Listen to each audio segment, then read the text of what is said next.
Go, Carter. You should be the first one. Go. You can't get too close. Now let his kids go. Where's daughter? Val, New York. Yes, sir. Fresh out the can. Damn. Over 18 stretch. Damn. They gave me 7 and 5. Max B when he gets out. Max B. Okay. Max, out of here. People don't play with me with that conversation. Ain't nobody can tell me nothing about that. That's the first thing I say. You heard?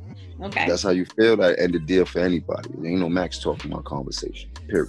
Max B finally touched the streets again after almost 16 long years behind bars, battling case after case, setback after setback, and still refusing to let his name fade away. The wave is officially back outside, but not everybody is celebrating. Phil, how you I feeling feel right righteous. now? Damn. Feeling good. You feeling good? I know Feeling what it good. is. I'm grateful. Okay. I'm thankful. Love that. God is good. Because word is someone real familiar is already tight about it, and that someone is Jim Jones. Max coming home ain't just reopening an old chapter. It's reopening old wounds, and the trolling aimed at Jim is already getting wild. It hasn't even been 3 full days since Max stepped out, and he's moving like he never missed a beat. You can't even scroll your phone without seeing him. 1 minute he's in a jewelry spot checking out new ice, next minute he's at somebody's birthday, turning up, then he's posted in the club, then he's popping up at a Jets game like he's been outside this whole time. It feels like a whole documentary crew is following him around the city. This is not one of those quiet, touch home and chill situations.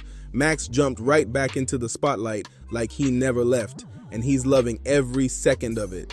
That's an A-lister. Okay. Anybody that got a sack, balls, look me up, I'm gonna get you right. And the crazy part is, the people are loving it too. This is hands down one of the most hyped homecomings hip-hop has seen in years, and fans have been waiting over a decade to see the wave finally moving again, so it makes perfect sense he's everywhere right now. Max didn't just come home, he came home making noise and grabbing headlines. Max even popped a big question to his girlfriend just 1 day after walking out, wasting no time showing he's starting a whole new chapter. But with all that shine comes the drama, because a comeback this loud is guaranteed to wake up old problems. Suddenly, all the usual talk is back. Old beefs, snitching whispers, jealousy, people choosing sides, the whole messy mix.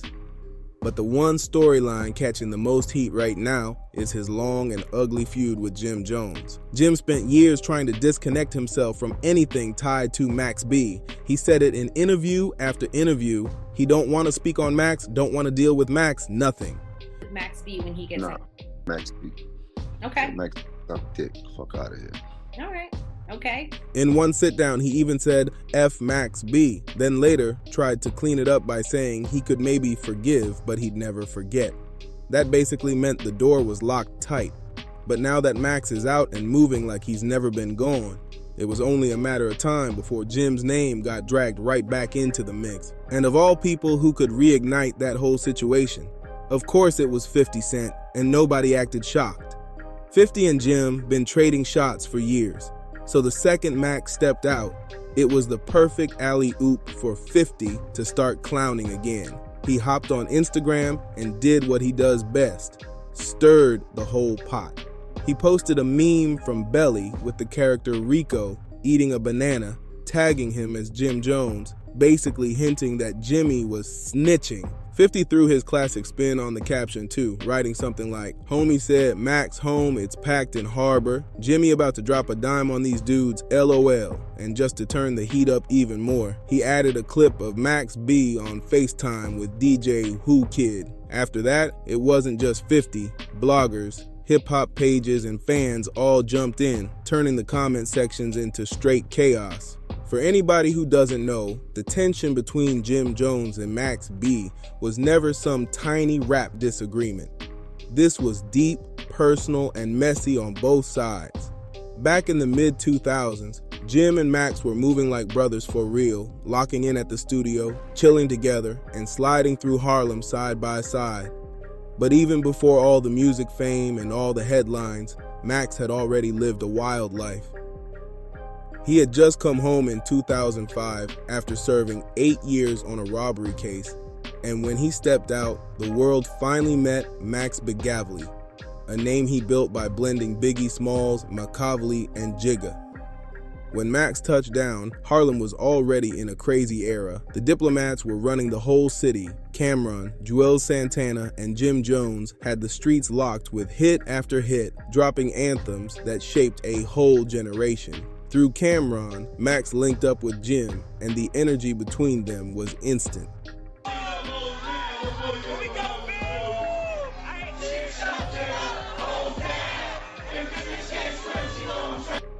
Jim signed Max to his Bird Gang label and teamed him up with the legendary Harlem producer Dame Grease, and from that point, everything started moving fast.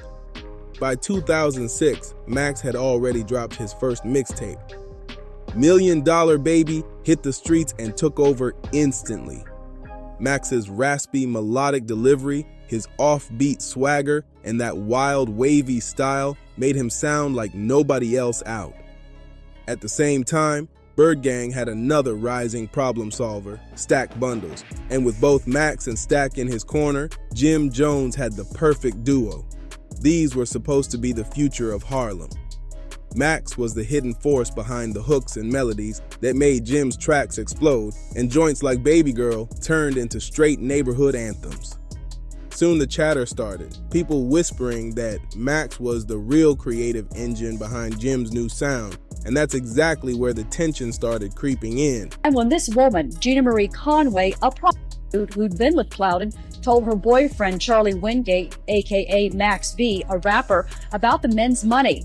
Then, as Max's buzz grew, so did his street instincts. And those instincts ended up pulling him into a situation that flipped his whole life upside down. Around that time, Max was dealing with his ex-girlfriend, Gina Conway, who told him about a flashy dude she knew, Alan J. Plowden, a man living wild, running mortgage and mail hustles, cruising luxury cars, and throwing cash around like it was nothing. Gina claimed Max couldn't let the opportunity slide, so he started thinking they could hit a quick lick. The plan sounded simple.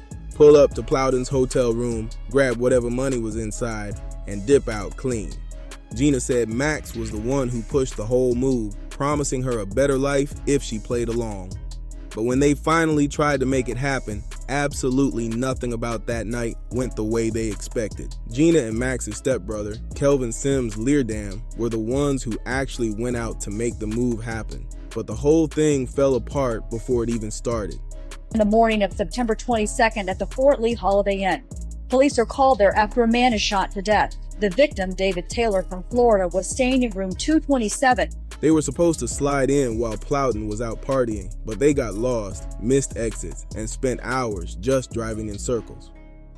By the time they finally reached the hotel in Fort Lee, Plowden was already back in his room, knocked out next to another woman. Then things took a way darker turn. Another man, David Taylor, walked in out of nowhere.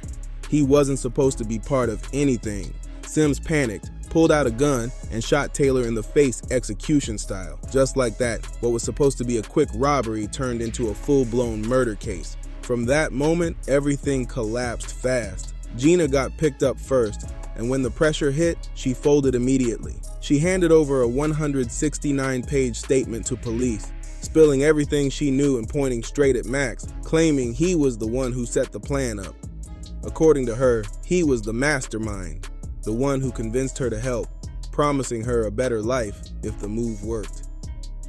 She said once things went bad, she told investigators everything just to save herself.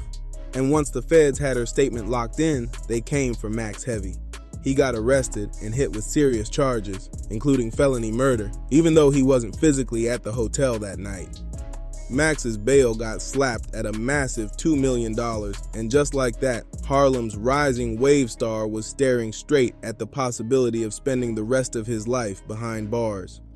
While Max sat in that cold cell, time froze for him. But outside, everything kept moving fast, and the wildest part, Jim Jones, the same man Max once called his brother, was suddenly everywhere. Jim had just dropped We Fly High, better known as Ballin', and the track exploded overnight. It turned into a global anthem and became the biggest record of Jim's whole career, officially turning him into a solo superstar. But behind those prison walls, Max was hearing a completely different story. He claimed he was the one who actually wrote We Fly High. According to him, he ghost wrote that joint and several of Jim's biggest records. The hooks, the melodies, even some of the ad-libs came from his creative mind. So while Jim was on TV doing interviews, popping bottles, and cashing major checks, Max was sitting in a cell watching somebody else blow up off a sound he said he helped build. After nearly 10 long months of waiting, Max finally caught a break. The judge reduced his bail to $90,000, meaning freedom was almost within reach. But he needed help to touch the streets again. And that's where everything got dirty. Jim stepped in, but not out of love, loyalty, or brotherhood. Word around Harlem was that Jim only agreed to help with Max's bail if Max signed over his publishing rights and agreed to drop 6 full albums under Bird Gang. Songs already. How you think he got so hot? Came out with all them tapes. I did that. I put them hooks together. I made the credit. I made the hooks. I made the melodies. Yeah. I made the shit, dog. I'm the man. What looked like a lifeline was really a trap, but Max was desperate, locked down, and out of options, so he signed the papers. In that moment, Jim walked away with full control of Max's publishing, and Max walked out with temporary freedom. But his whole future now sat in the hands of the man he once trusted the most. When Max B stepped out of jail in July 2007, he wasn't the same dude anymore. Prison had hardened him. The smile was still there, but behind it was a colder, sharper version of himself, carrying heavy resentment. He came home broke, betrayed, and locked into a deal that stripped away everything he had built. But as his buzz started growing again, Max realized something. If Jim wasn't going to treat him right, he was done keeping quiet. He was ready for straight-up war, and when Max said he was going to war, he meant it. He wasn't fighting just for credit. He was fighting for respect, for ownership, for his whole identity. He walked away from Bird Gang and started plotting his next move. If Jim was going to make money off his name, Max was determined to let the whole world know the real story. Nothing was off limits anymore. That's exactly when French Montana stepped into the picture. Back then, French wasn't the superstar we know today. He was a Bronx street figure known for his Cocaine City DVD series, a raw, unfiltered look into real Bronx life. French already had his own issues with Jim after a shooting situation created bad blood and rumors. So when Max and French connected, it wasn't just about dropping music, it was about lining up for revenge. Max and French teamed up and built Coke Wave, and it quickly became way more than a crew. It was a whole movement. They were the underdogs aiming straight at the industry from the underground, and they weren't scared of anybody. Max knew he didn't have label backing, but he had something way stronger. The streets rocked with him, so he kept feeding the people nonstop, dropping mixtape after mixtape, giving the music away for free, making sure nobody could silence his voice. But Max didn't stop at music. He turned his whole situation with Jim Jones into full-on entertainment. Every interview, every freestyle, every appearance, Max was firing shots with no hesitation. The first big punch landed with his mixtape Public Domain 3. The cover alone shook the city. Max standing in a graveyard next to tombstones labeled Millie, Jim Jones, and Vanilli Juelz Santana, basically calling them fake, like the group Milli Vanilli. Then the lyrics hit. Max rapped, "I know them dudes need me. I was giving them the loot, but them dudes done blew it," letting everybody know he believed he built that sound, and without him, they were lost. The record made serious noise across Harlem. Jim had the fame, but Max had the streets behind him heavy, and Max still wasn't done. He pushed even deeper and started going after reputations. One of the wildest moments of the entire feud came when Max dropped "She Touched It in Miami." This wasn't some light diss. It was straight disrespect wrapped in a song. On the track, Max claimed that Jim's longtime partner, Chrissy Lampkin, had been intimate with him, and that rumor sent shockwaves everywhere. Max even rapped, "She sucked it in Miami," while Big Ellie hit it from the back in her fanny. And he said it like it was nothing, laughing it off and calling Jim emotional, saying Jim just couldn't handle the truth. Jim Jones, on the other hand, was blindsided. He didn't see any of this coming.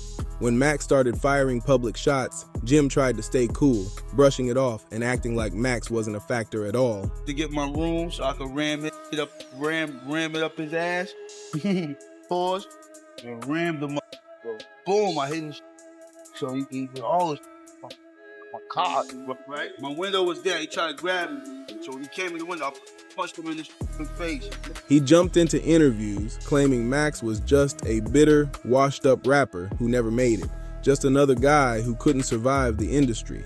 Jim even denied Max had anything to do with We Fly High, insisting he wrote his own biggest hit, but the streets weren't buying that story at all. People had already heard the old reference tracks floating around, and Max's voice was all over them. Little by little, the conversation shifted. Fans started wondering how much of Jim's success, even back in the Dipset era, came from his own talent, and how much came from the people around him. Meanwhile, Max wasn't slowing down one bit. He moved like someone ready for pressure from anybody. He even started talking publicly about how the beef wasn't just music, it was real-life energy. Max claimed there was a moment when Jim tried to ambush him in a parking lot, blocking his car with a Bentley. According to Max, he spotted it coming, hit the gas, rammed Jim's car out of the way, and still managed to land a few punches before peeling off. French Montana and the people closest to Max backed his story, and before long, the whole situation turned into straight legend. The beef wasn't just rap anymore, it had turned into a full-blown street saga. Then came November 2008, the moment everything jumped to a whole new level. Max and French decided they weren't just talking, they were pulling up in person. They rolled deep into Manhattan and walked straight into the building where Jim was recording, ready to prove that the city wasn't sweet for Jones anymore. Max later claimed that when Jim realized what was happening, he called the police. Whether that was true or not, just the accusation alone bruised Jim's street reputation. In that world, being labeled as someone who called the cops was one of the worst things you could be connected to, and the conversation around Jim shifted quick. Not long after that, their crews ran into each other again at a club in Brooklyn, and the whole spot turned into pure chaos. Chairs flying, bottles breaking, cops and canines rushing in. The whole scene was wild, and once the dust finally settled, Max had done way more than just beef with Jim Jones. He flipped the entire narrative on him. Jim became a punchline, someone people started laughing at, while Max turned into a cult figure, a street legend who didn't need a label or industry backing to make noise. But while Max kept dropping music and feeding his fan base, the law was closing in, and eventually, it all caught up to him. Where Ivy at? They ain't know we was out this early. Max's old case from that chaotic hotel robbery had been crawling through the courts for years, and when the final verdict dropped, it crushed everything. Max was sentenced to 75 years in prison, and the hip-hop world froze. Haven't you been implying that Max cooperated? No, we got that paperwork.